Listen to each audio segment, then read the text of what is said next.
Welcome to USA Global TV and Radio, where our mission is to provide education, entertainment, hope, and inspiration. USA Global TV and Radio connects you with experts and audiences all around the world every single day to help you succeed in business and to live a richer life. Visit us at usaglobaltv.com to learn about career and life-changing training and mentoring programs like the Listening Mentor. Subscribe to our newsletter to stay informed about our special programs and offers. Discover how you can become a guest on one of our shows or a host or producer of a USA Global TV and Radio show of your very own. That's USA Global TV and Radio, where the doctor is always in.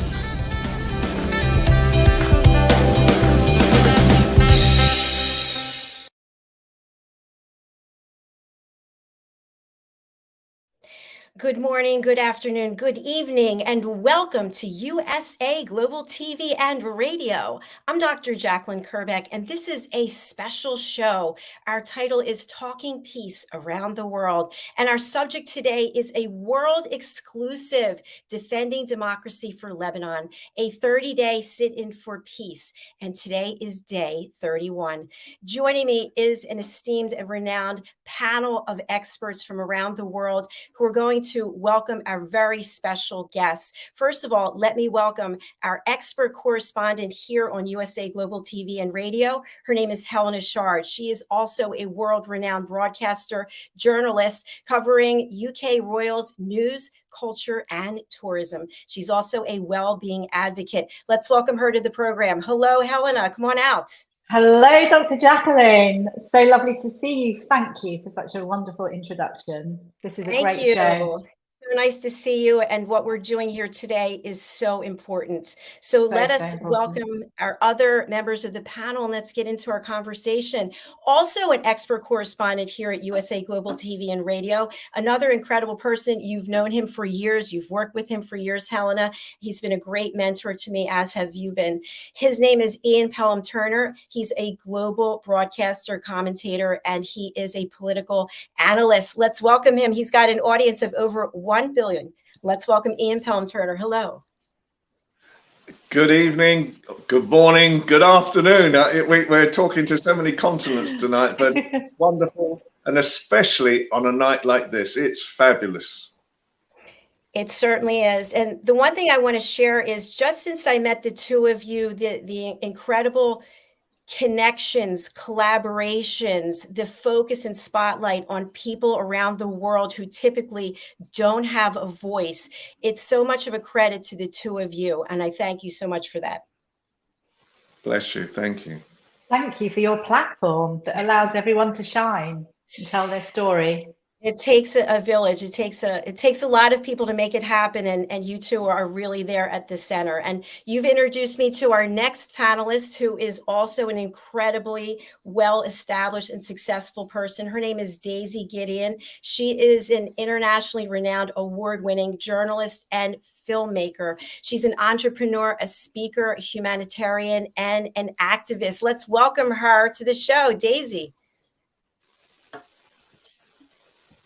DAIZY is frozen, I think. Okay, we'll wait until DAIZY is unfrozen. So she's on her way. She's on her way, I'm sure. It's going to be very interesting tonight. I've just come back from Lebanon, which is really the focus of the program tonight, and it's left a lasting impression upon me as well. And DAIZY is an incredible woman. She really is. I mean, you know, half the time she asked me questions like, should I be leaning against a wall when there's bullets flying around? And I'm saying this is not a good idea. But she's a real action person as well at the same time. But the whole of her heart is in Lebanon at the moment, and the values that she brings, both in her broadcasting and her filmmaking. I think the figure now is that it's either 25 or 26 major awards that she's won with her movie Enough is Enough. And I think, you know, the value of her these days, and Lebanon itself, you know, it's a story that needs to be told tonight. Absolutely. Thank you for sharing that, Ian. What was it like for you when you met with Daisy in Lebanon? It was an amazing experience. I met her team as well. And I think, you know, the reality is that it's, for me, Beirut especially is a tale of two cities. It's a tale of a lot of degradation, how apparently at one stage, 2 years ago now, I think it's 2020, so it's 3 years ago, I suppose, the port was bombed. And there was this massive explosion. Hundreds of people were actually killed during this period in time. And a large proportion of the office buildings a mile away, up to a mile away, were actually devastated and still are. So there is this a lot of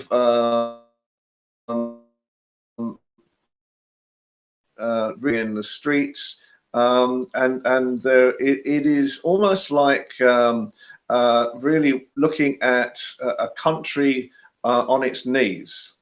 And then the other hand is there is an incredible amount of wonderful hotels, 5-star hotels, great food, great restaurants. And you know, the biggest thing of the lot is a lot of these Lebanese people are really in a situation where they virtually have next to nothing. But do you know what? They are the kindest people you can meet, and they work with a smile on their faces as well. So it's really important that this story about what is going on in Lebanon at the moment, especially the politics, is highlighted tonight. Thank you so much for sharing that, Ian. I appreciate it. We have Daisy back, and we're going to bring her 1 minute. I think it's just so incredible that for many of us around the world, we have so much that we take for granted. And then our two guests today that, you know, sacrificing everything, putting everything on the line for the good of the people. It's just so empowering. And I think that their story is one that we have to continue to share long after this show is over. Let's welcome Daisy Gideon. She's back. Hello. Hi. Thank you very much, Jack. As I would say to most people, welcome to Lebanon. The internet, the electricity, the power, anything will go off at any minute. And unfortunately, right when you're introducing me, we lost internet connection. So we do the best that we can here. This is how we get by in Lebanon. But it's my great pleasure to be back with you guys and sharing the screen and talking peace. And I love that we have this platform, we have this opportunity to talk about what's going on in Lebanon, because it actually resonates perfectly with our theme, because the actions that the two guests that I'm just about to introduce are actually using peaceful measures to try and bring attention and democracy back to Lebanon, and you know, encourage and urge other members of parliament to do so in a humane and kind way, as I'll ask them to explain to you more fully. And I'll introduce them now, if I may. Dr. NAJAT Saliba and Mr. MELHEM KHALAF. I call them the lawyer and the professor. She's the professor, he's the lawyer. I love that turn of phrase. I'll get them to talk about themselves, but they have become symbols of bravery across Lebanon and across the world now.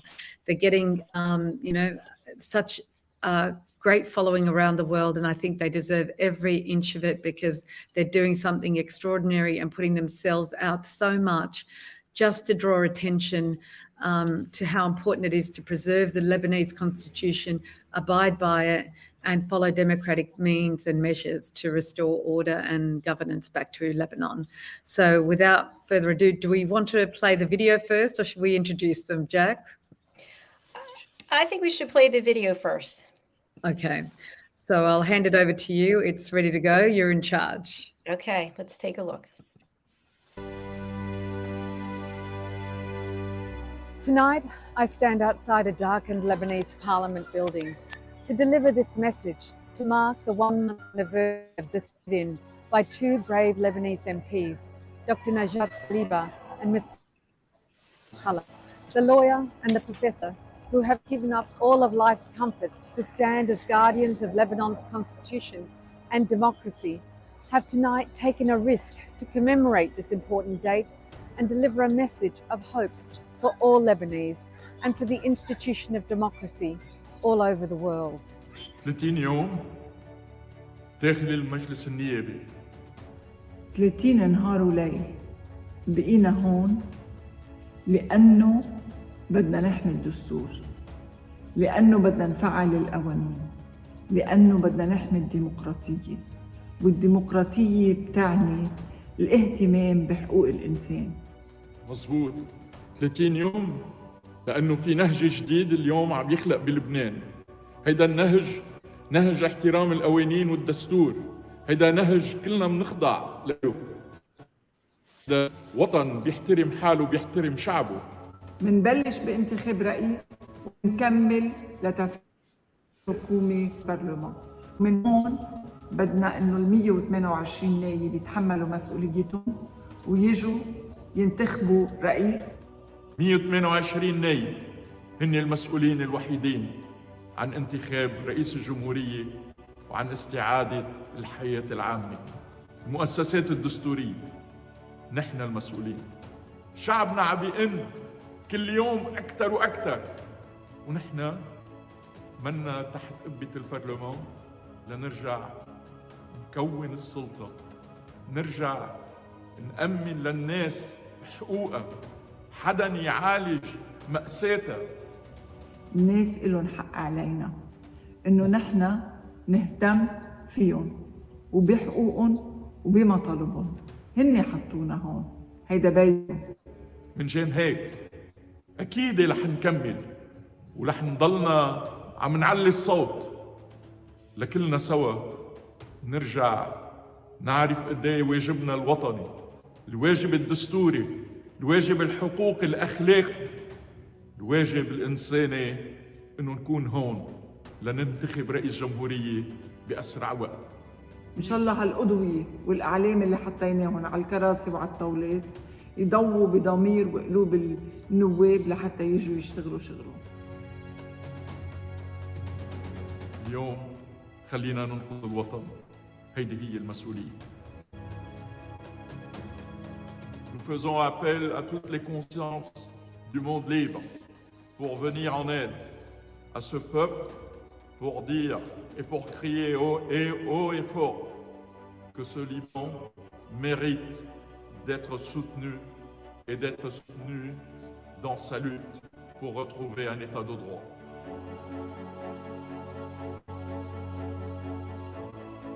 We hope will remind people all over the world, only in Lebanon, that the Constitution is the bedrock upon which all nations are built and therefore must be protected and implemented, because truth matters, justice matters, and democracy must be defended at all costs.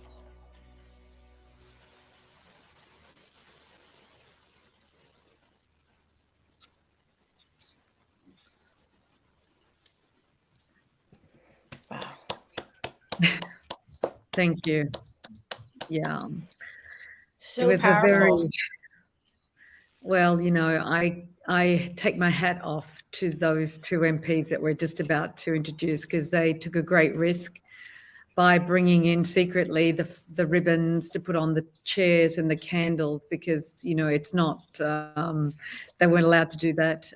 But they wanted to acknowledge the date. They wanted to send a message, a powerful message to the other MPs and to Lebanese everywhere, to push their MPs to come back to Parliament.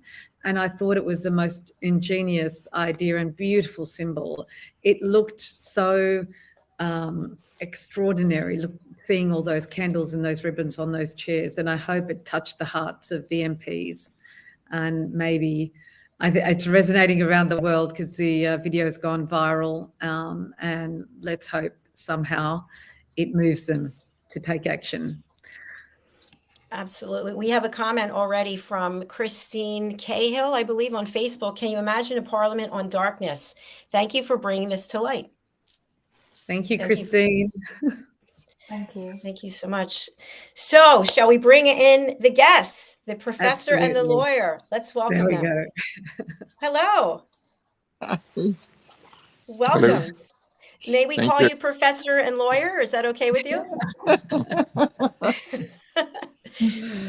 So Professor I just Yes. want to thank you so much for your courage and for your selflessness and putting your own comforts and your own safety aside to actually stand for the people and do something so monumental and so courageous.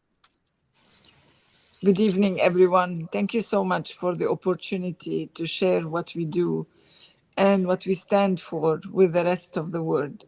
It is extremely important to us to actually show the good side of Lebanon and the good people who care and fight for democracy and human rights. Yeah, absolutely. Thank you, Najat. Thank you so much. A question I have for the two of you is, professor and lawyer, how did you come together to decide to take this initiative? Look, good evening, good morning. I don't know what I have to say. Just, I'm so sorry for my English, for my weakness English, but I'm not fluent. I will speak slowly for this reason. Just to know, when we win the legislative election, we met Najat and I to be on reforms group of parliamentary. And in this group, we make the third option between the polarization of the power forces inside the parliament. And we have the same track during 7 months.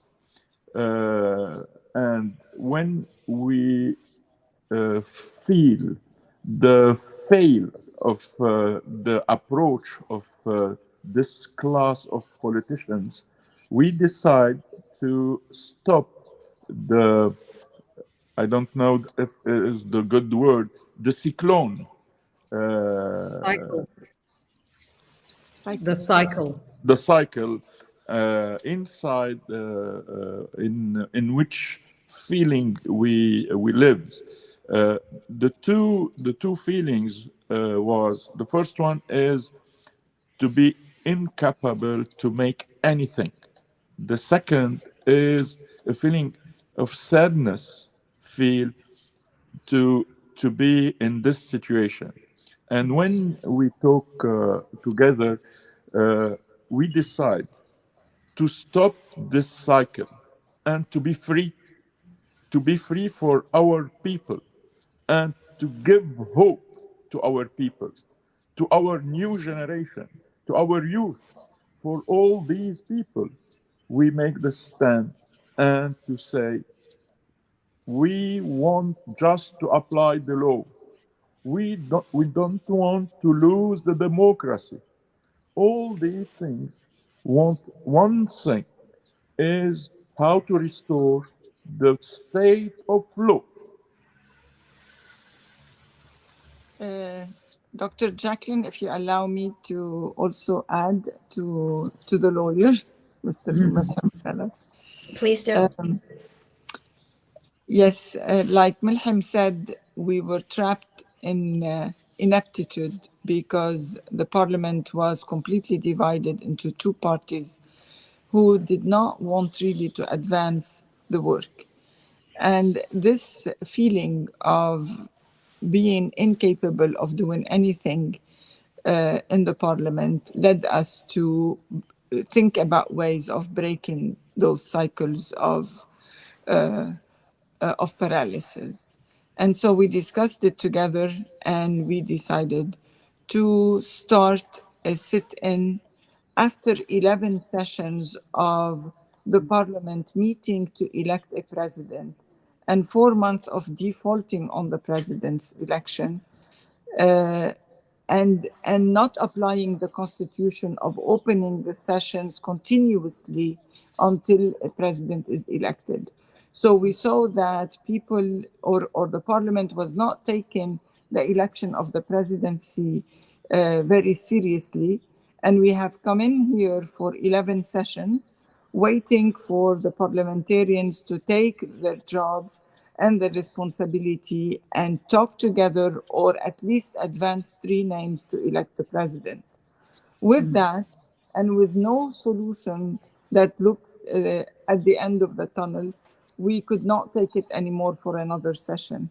And that's why we said we will stage in a sit-in and call for open sessions and for the parliamentarians to come to the parliament and hold open sessions until a president is elected. So this is why we're here.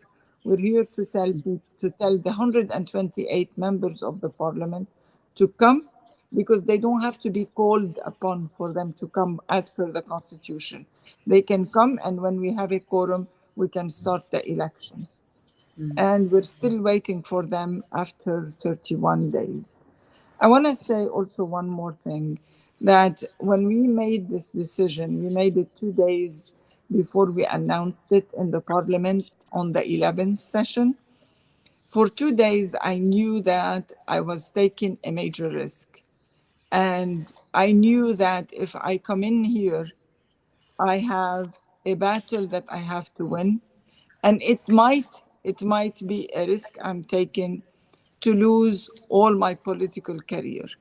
But it didn't stop me. This did not stop me, because I knew that I had to do something outside the norm, outside the conventional meetings that did not lead anywhere. And for me, responding to my duties and applying the constitution and calling for democracy to be upheld was more important for me than just being careful and conventional about my political approach. Thank you so much for sharing that. I have a ton of questions. I want to go over to our panel. Helena. I'm just really so in awe with what you're doing. I'm also, because I'm here in the UK, and obviously a broadcast journalist here in the UK, but obviously feel that you need the help of the world. I just, for me, I'm intrigued. You mentioned the word paralysis, which I found was it's a very strong word, and I was interested to know what that's to do with. Is it that the whole institution is in paralysis? And I think probably I speak as well for. I mean, I'm so happy to meet you and hear your story. And Ian, obviously, who I work with, has just come back from the Lebanon and has spoken so highly. And sold the country as the most amazing place, which is really exciting. So for a lot of people in the UK, they don't understand, or we don't hear about things over here as much, unless we hear, as we are today, kindly on Dr. JACALYN's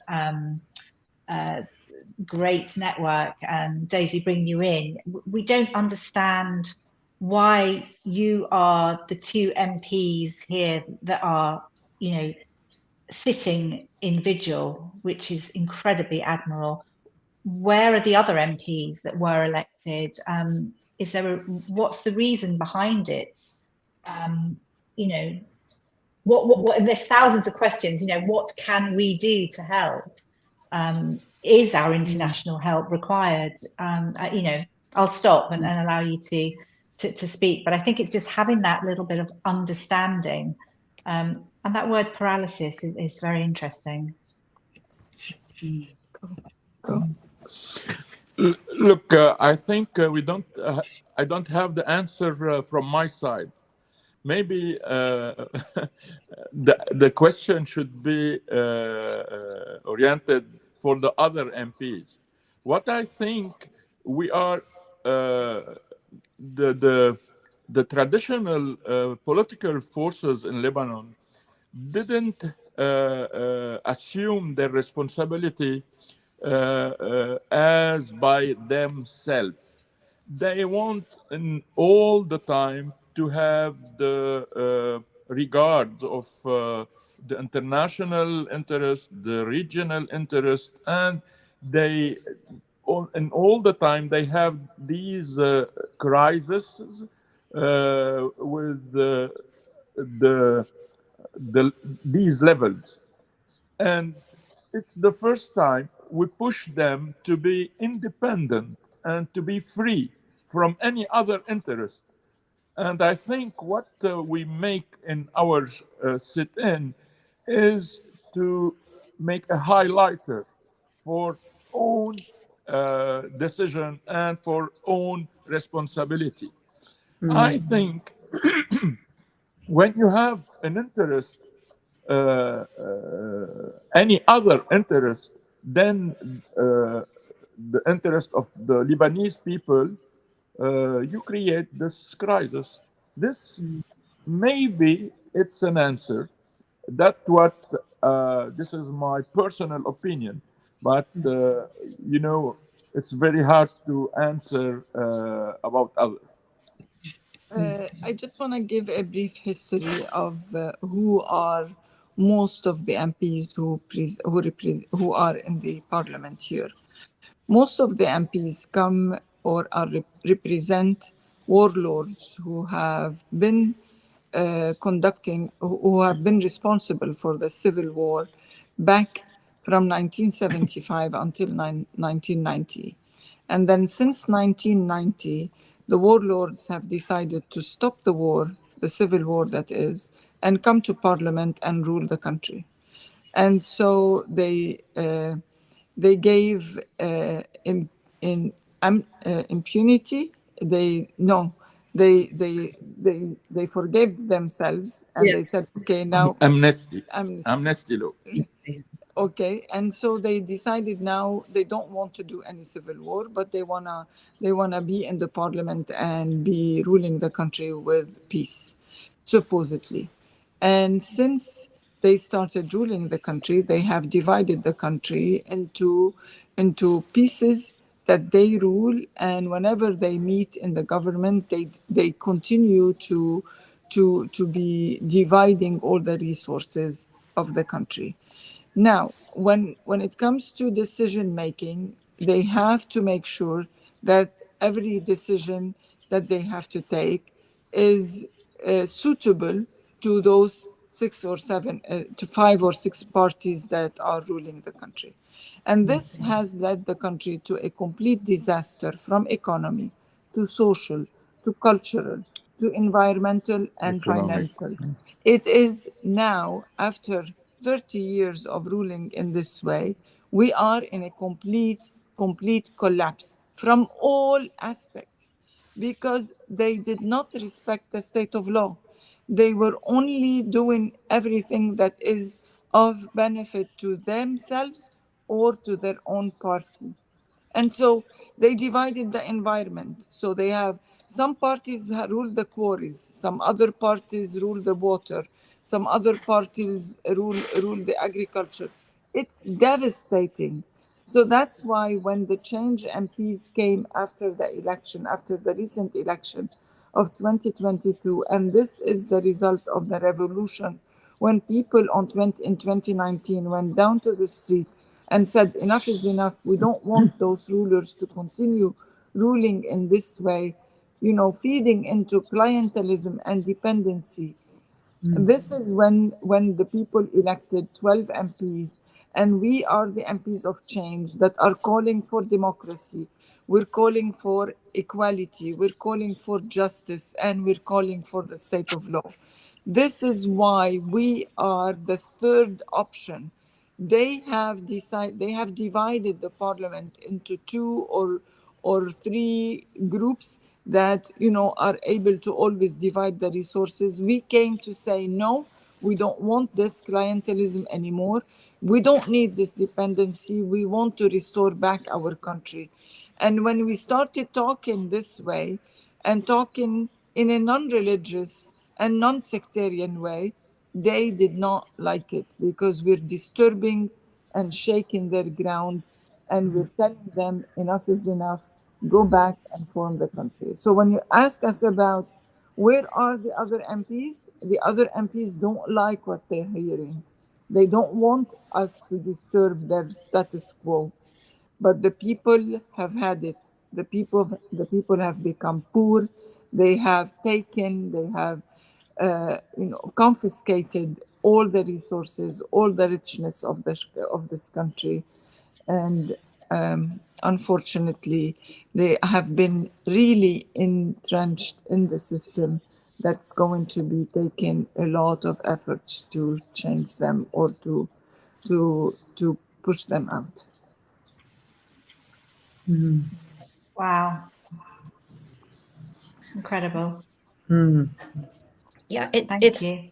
Thank you so much. It's quite alarming, and it's such an education for us in different parts of the world. So once again, I just thank you for coming here today and sharing your story. Ian, over to you. Thank you, Dr. Jacqueline. I really want to give a question, or a two-part question, to the three champions, as I call them, for Lebanon. First of all, what is the DNA of the character of Lebanese that they can continue to actually fight the way that you are fighting right now?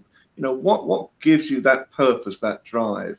And secondly, you are now on an American and British television show. Will this type of show give your people the hope to vote? Because one of the things that I was with DAIZY recently, and there were a lot of people who were refusing to vote because for all sorts of reasons, that they didn't feel anymore that apart from your own people of change, they didn't feel that change was possible at all. So the one part is, what is the DNA that keeps the character of Lebanese people so successful across the world, and obviously fighting in Lebanon itself? And can programs like this that are being seen in America and Britain give the people of Lebanon hope to actually go out and vote in 2026 again? DAIZY? That's for you. You guys, Okay. I'll Okay. add. I'll let you start. I want to let MELHEM start because he loves the Lebanese people. He talks That's about. right. You should talk about the DNA. That's right. As you also, and everybody. Look, the DNA, maybe the two values who Lebanese are attached, the modernity and the freedom. These values are in reality are deeply in our system and our education. And the human rights is also a reference for each of us. Those values should become on the first level. Actually, the first level are the interest, the communitarism, the religious interest, the clientelist interest, the personal interest are in the first level. We have to restore our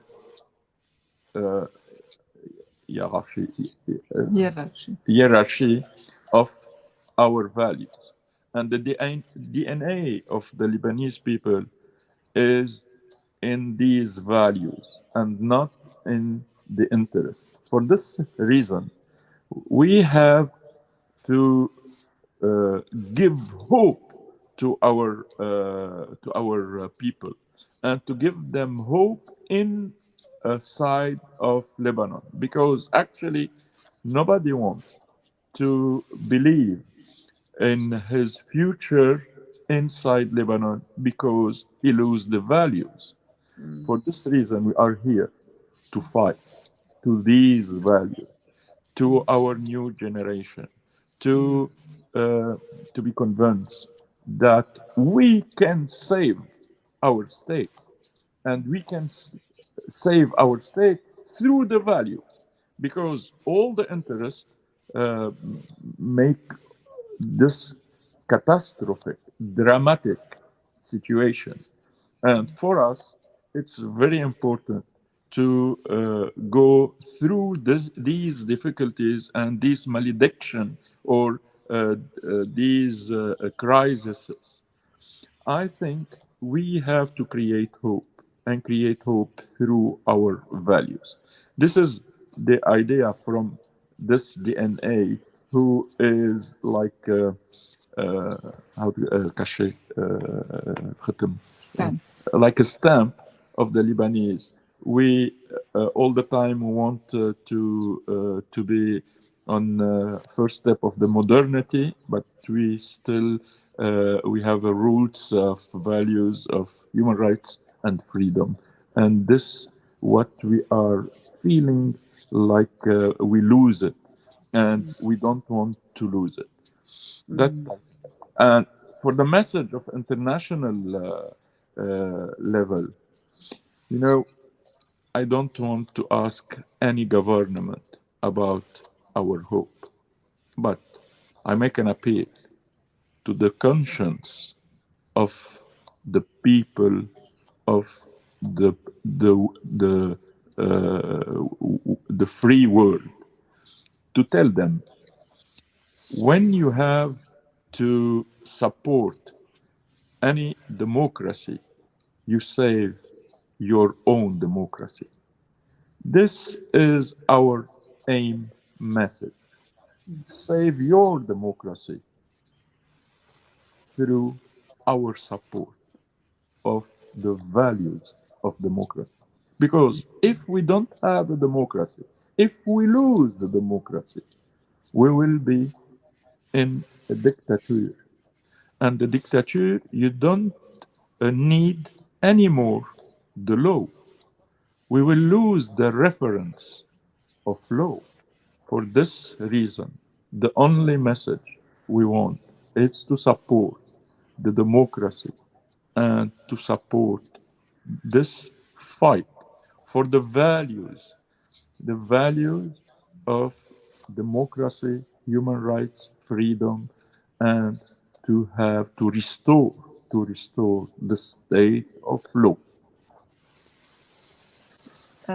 Beautiful. I mean, it's very difficult to come after MELHEM and say something beautiful. I mean, it's a very strong message that if you support us in protecting democracy in Lebanon, it will be important that you will be protecting democracy all over the world, especially the democracy that you live in and enjoy. I want to say, for me, Lebanese people are passionate, and that's why they're always successful. The problem is that we have not lived in a system for a long time, and when we go out, our passion would help us succeed. But when we come back to Lebanon, and in the absence of a system, we start becoming more individualistic. But at the same time, people, when they come to Lebanon, they love it, they enjoy it, because they see the passion of the Lebanese people. And it is actually a small society of the world, because you can see all religions, all beliefs, all, different types of modernization. It's a huge diversity that you see in a very, very small spot of the world. We are a melting pot of all the different beliefs and sects and religions that we can live together if those warlords would let us. That because if they don't feed on the hatred and the divide between religions, people would live very, very happy together, and they will be very warm in helping each other out.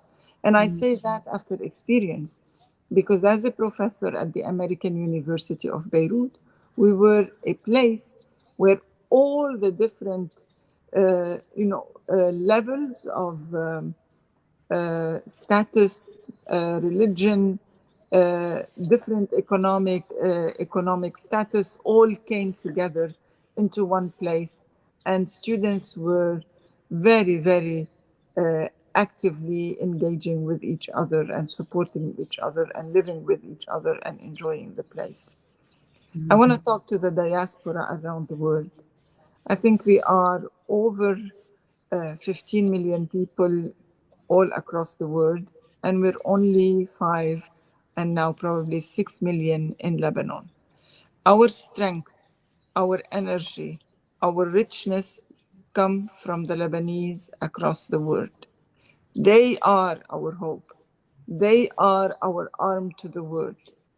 We need them. And with the new law, they can vote. They can make a huge difference. I have had a nice experience extending and calling on the experts around the world to help us find solutions to our local problems. And with very, very little of effort, I have had the best experts in the world, yes, Lebanese of origin, who really were happy to help and committed to help and offering their expertise to local rural communities. I am very, very proud of all the Lebanese across the world for their success, for their always willingness to help, and for making us proud everywhere they go and everywhere they are. I'm just going to jump in. That was very moving, but I really wanted to give the space and the stage to Najat and MELHEM tonight to express themselves to a new audience, a diverse audience, because I think my role is to facilitate, and I'm doing what I can on the ground here. But I wanted to also add in my little bit to Ian's question about the DNA and what makes me feel very proud to be Lebanese and what I've witnessed across the country now, having moved here last year and being based in Lebanon after living most of my life in Australia. What I found is at the core, and I think, MELHEM touched on it, is faith.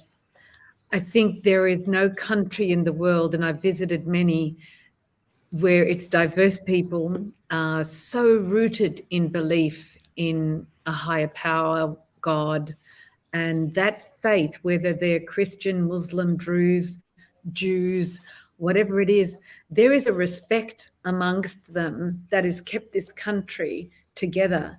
If you, as Najat was talking about the calamity of crises that has hit this country, you've seen it, Ian, yourself being here. It still goes on. Life goes on. People, call it resilience, and the most resilient people in the world. I really shy away from using that word resilience because it's so much deeper than resilience. It's an innate belief in God that keeps them alive, keeps them trying, keeps them believing.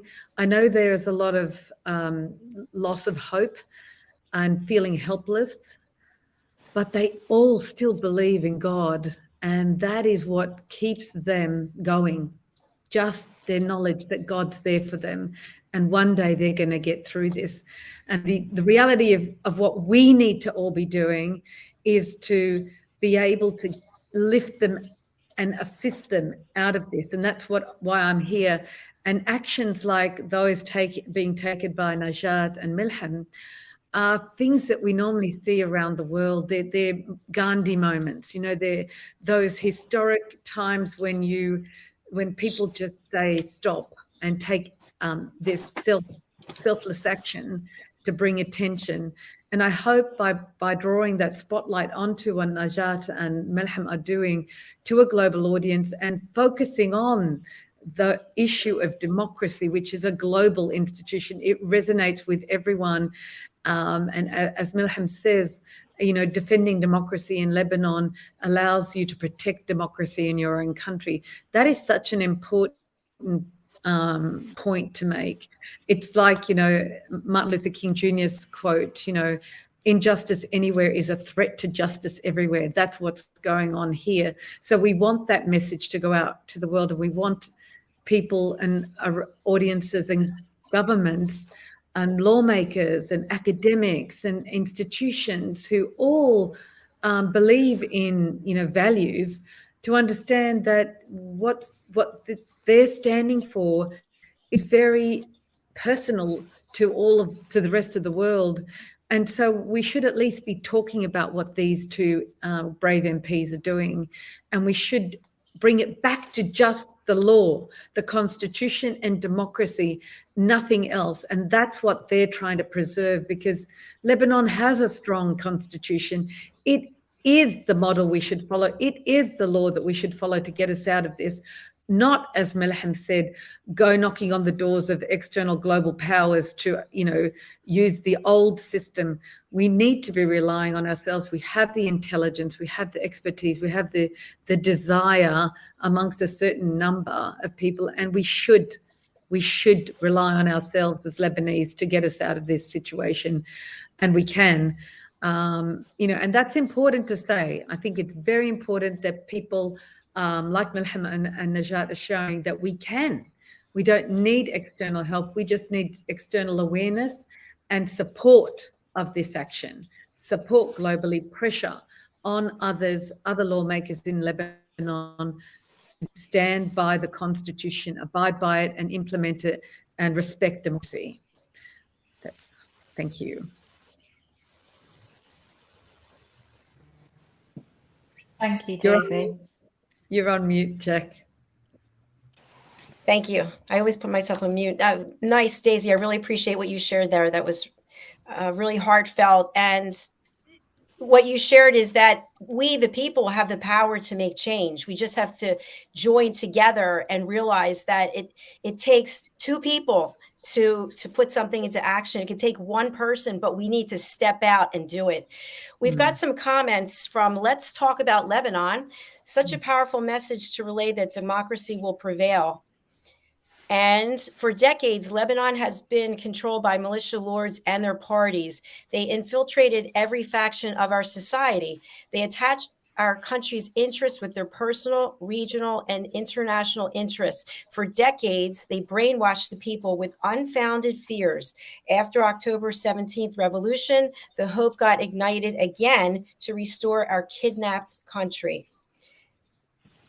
And also, we need to have our voice louder than the corrupted political class. We need the world to know that we are fighting to keep our democracy alive. And finally, very well said, Daisy GEDEON. Thank you. Thank you so much for sharing with us. Let's talk about Lebanon. I know we're close to running out of time, but I'd love to ask, I have two questions. The first one is, it sounds like you planned for a 30-day sit-in. Today's 31. What are your next steps? What are you thinking of doing now?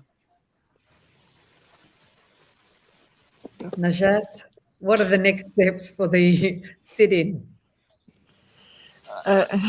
Go ahead.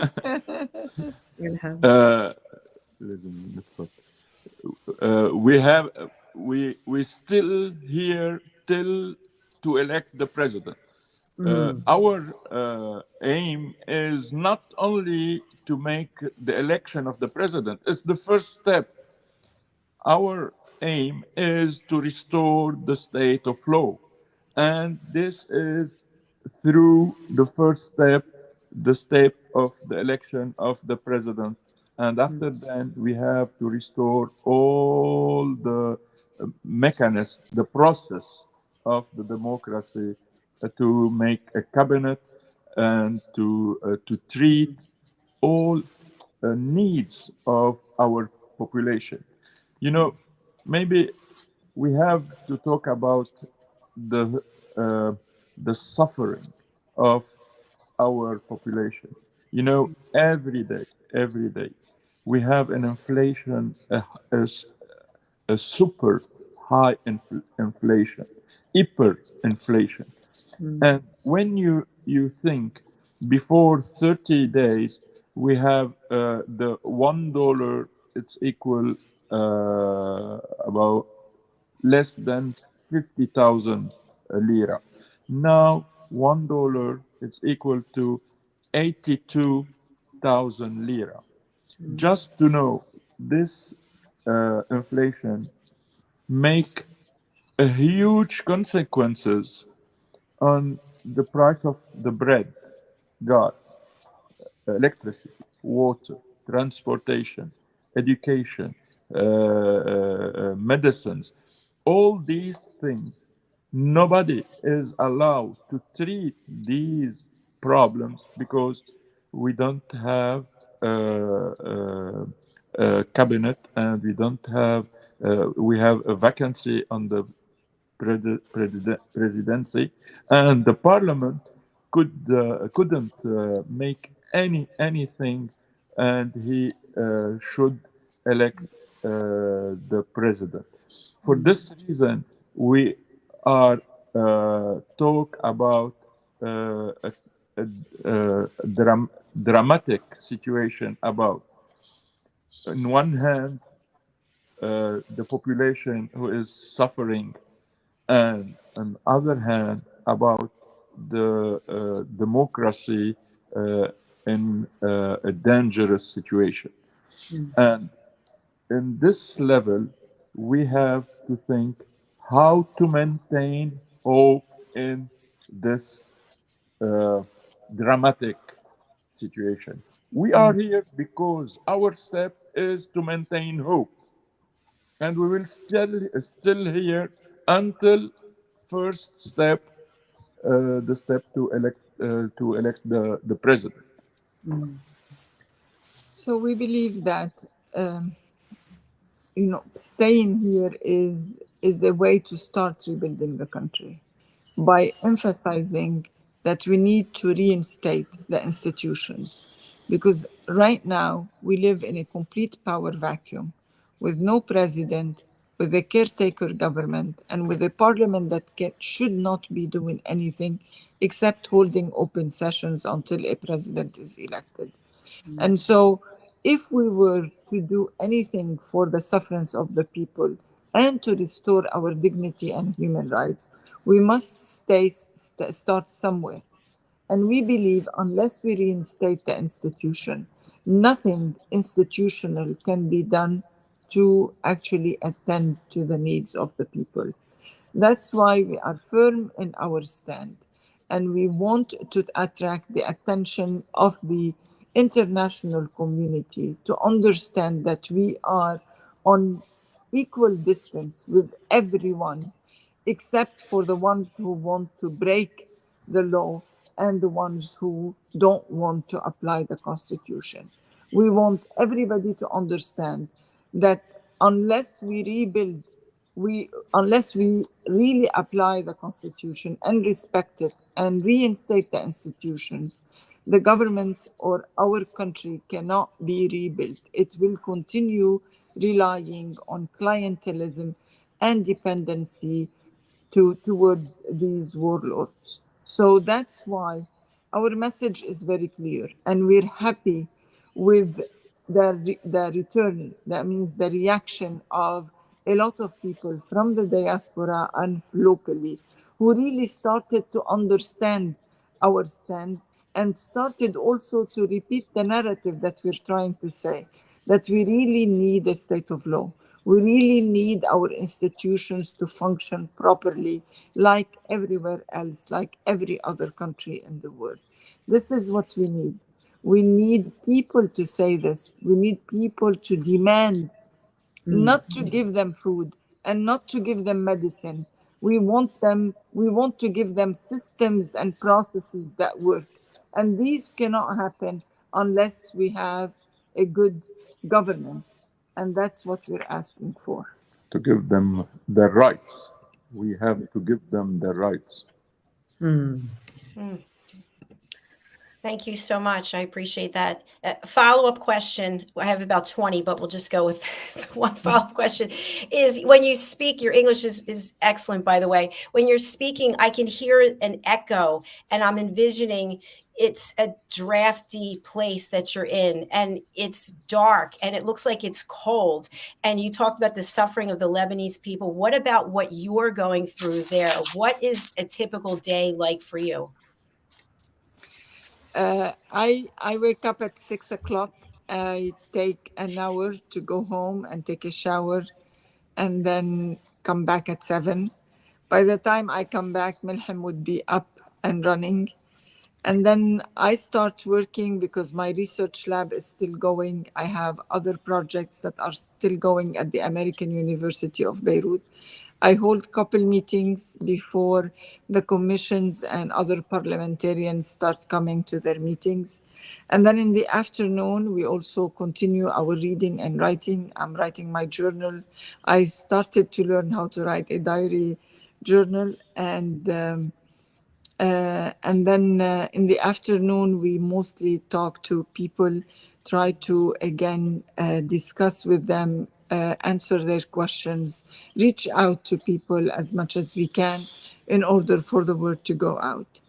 In between, we also hold some brainstorming sessions to see how we can move, how we can reach out to other parliamentarians to continue the conversation, to bring together or closer the points of view.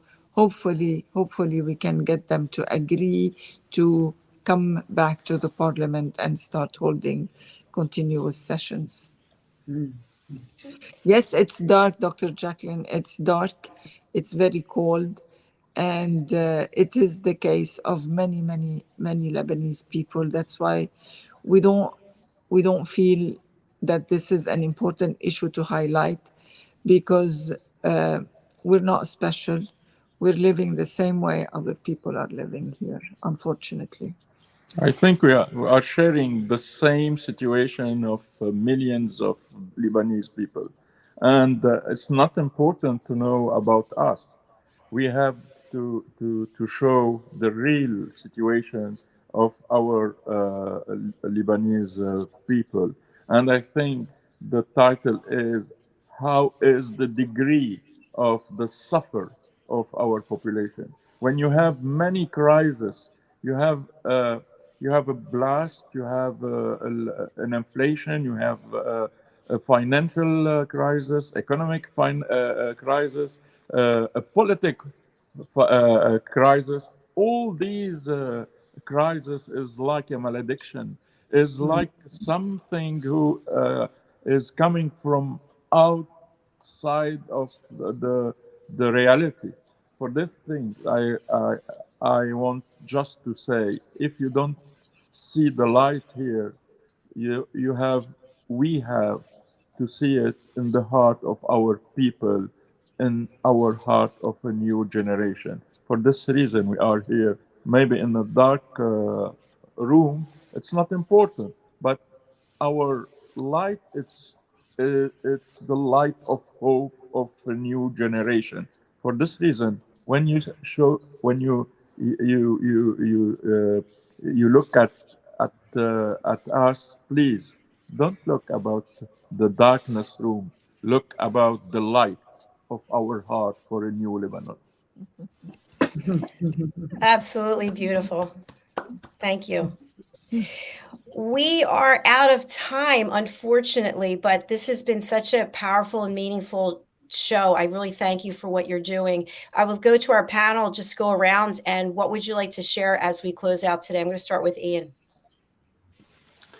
I think for me, obviously, having been to Lebanon recently, it touched my heart straight away.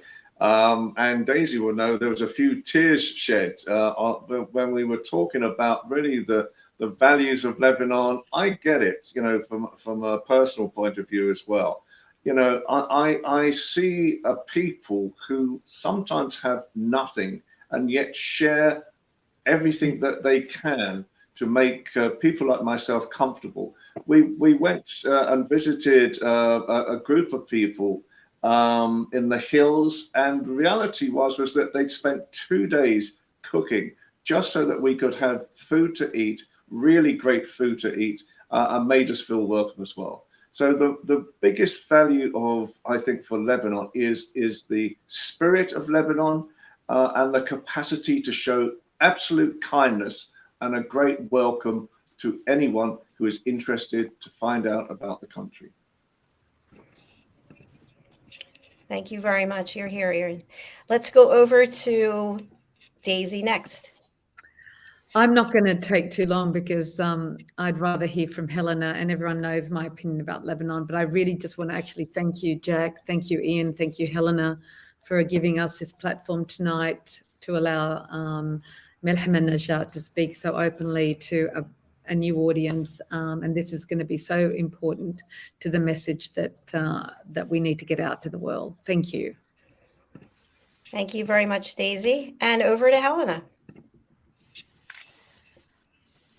I would say, gosh, this has been a real eye-opener for me, and thank you to the lovely lawyer and professor for sharing their story, which is amazing, and really for standing in their power and taking action, which obviously is going to create change, fingers crossed. And it's so inspiring for everybody, the Lebanese people, but I think everybody around the world.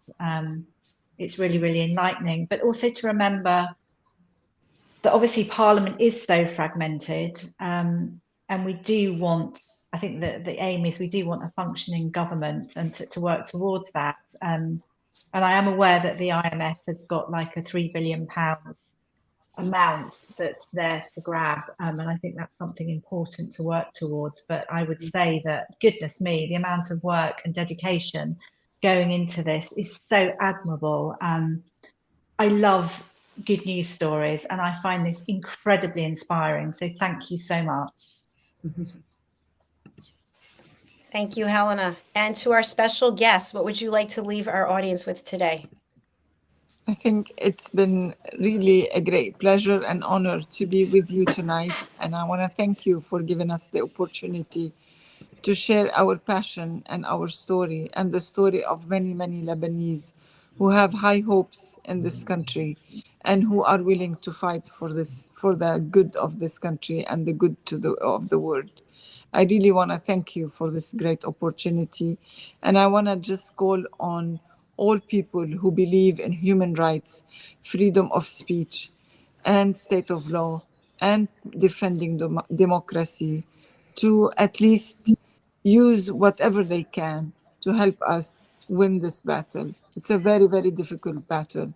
It might be sometimes probably more difficult than we expected, but we are here to win it together.